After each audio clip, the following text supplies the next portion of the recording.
chers amis, chers frères et sœurs, le 14 janvier 1882, notre désormais sœur Maria de Rheims est initiée dans la loge des libres penseurs à l'Orient du Pec. 11 années seront nécessaires pour que, par leur désobéissance et leur transgression, Maria de Rheims et Georges Martin contournent la résistance farouche des obédiences masculines. Le discours que Maria de Rheims prononce devant les frères qui l'ont initiée est un modèle du genre. Tout y est dit de ce qui, quelques années plus tard, scellera l'émergence de notre ordre, le droit humain. Elle y manifeste en ce jour historique un optimisme prématuré. La porte que vous m'avez ouverte ne se refermera pas sur moi et toute une légion me suivra. Vous avez fait preuve, mes frères, de sagesse et d'énergie. Par vous, un préjugé a été vaincu. Sans doute, vous êtes une minorité, mais une minorité glorieuse, à laquelle bientôt sera forcée de se rallier la majorité des loges. Elle rappelle les loges d'adoption qui ne devaient rien à l'égalité, mais plutôt à la faveur du bon plaisir. La Révolution est passée par là, et Maria voit dans l'accessibilité des femmes à l'université et aux carrières jusque-là interdites le signe de notre libération prochaine. Mais elle ne s'aveugle pas sur la suprématie masculine qu'elle nomme la dernière aristocratie et s'étonne de l'exclusion irrationnelle que la franc-maçonnerie oppose à l'admission des femmes au nom de vérités supérieures et transcendantes qui seraient réservées aux intelligences d'élite, donc masculines. La compétence féminine dans nombre de professions, médecine entre autres, n'est pourtant plus approuvée. Maria trace à grands traits l'histoire de l'inféodation atavique de, je cite, la femme déclarée incapable, coupable, être de sentiment, en regard de l'homme, être de raison. À lui de faire la loi et à la femme de s'y soumettre. La femme a un cerveau qui doit être cultivé, proclame-t-elle, et elle ajoute avec humour, il y a des femmes qui ont beaucoup d'esprit, il y a même des hommes qui n'en ont pas, et ce dernier fait n'est pas rare. L'homme s'est arrogé tous les pouvoirs, lois, politique, administration, éducation, cantonnant la femme à la sphère de la maternité, de la famille, du foyer, livrant dangereusement la femme exaspérée à l'exutoire du mysticisme ou de la débauche, l'église ou la prostitution. Entre ces deux fléaux de société, la femme vertueuse porte l'empreinte de subordination, dupe et victime.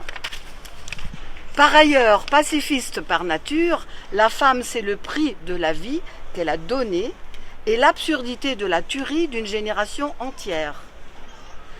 Maria de Rheims ne mâche pas sa déception devant une franc-maçonnerie incapable de voir de quelle force elle se prive ainsi. Un rajeunissement, une longévité sans égale et surtout les principes que la femme sœur pourrait inoculer par l'éducation au sein de la famille, sentiment de la vie collective, de la solidarité, de la fraternité, dans cette vaste synthèse qui s'appelle l'humanité. La femme, collaboratrice égale et assidue, qui offre aux enfants les premiers éléments du corps et de l'esprit, montrerait ainsi les bienfaits de l'exemplarité. Elle dénonce le népotisme des médiocres, qu'elle traite de nullité et d'imbéciles.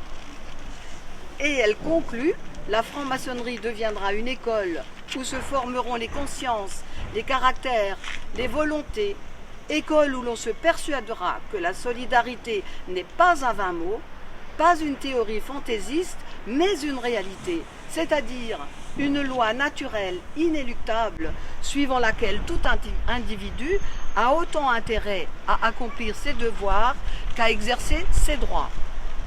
Vous préparerez ainsi les matériaux d'une véritable démocratie. Fin de citation. Maria de Rheims et ses 16 compagnes fondent le 4 avril 1893 une obédience totalement inédite où elles partagent les mêmes indignations contre les injustices et les inégalités, les mêmes exigences de mixité plurielle, mixité de genre, de classe sociale, d'engagement politique et humanitaire, et de conviction dans la liberté de conscience revendiquée, dans le pacifisme, l'éducation et la santé. Mixte en tout domaine, parce que le féminisme n'est pas la négation de l'autre sexe dans un monde amputé de sa moitié, quelle qu'elle soit, et qui ne serait que le miroir virulent de la misogynie masculine.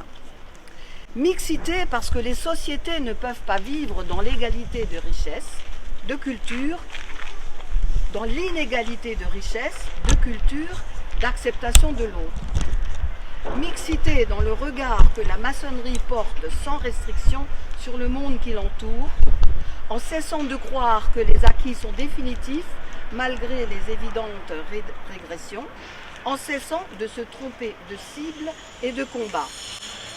C'est en cela que la franc-maçonnerie du droit humain suppose que femmes et hommes, sœurs et frères, se pensent à égalité pour pouvoir créer une troisième voie avec un X et une voie avec un E, élaborée en commun pour jouer le rôle du troisième regard, celui du témoin, celui d'une force de proposition nouvelle dans des utopies mises en chantier.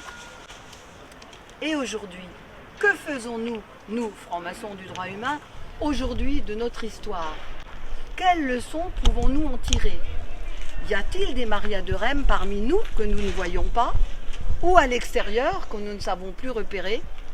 Sommes-nous aussi forts que notre sœur? Avons-nous le même niveau de conscience des possibles chantiers à ouvrir? Son exemple pourrait nous mettre, nous, francs-maçons du droit humain, en face de notre manque de perspicacité, d'énergie, de courage et d'audace face à de nouveaux combats ambitieux et téméraires. Bien au contraire, son exemple nous inspire pour oser et pour agir, j'ai dit.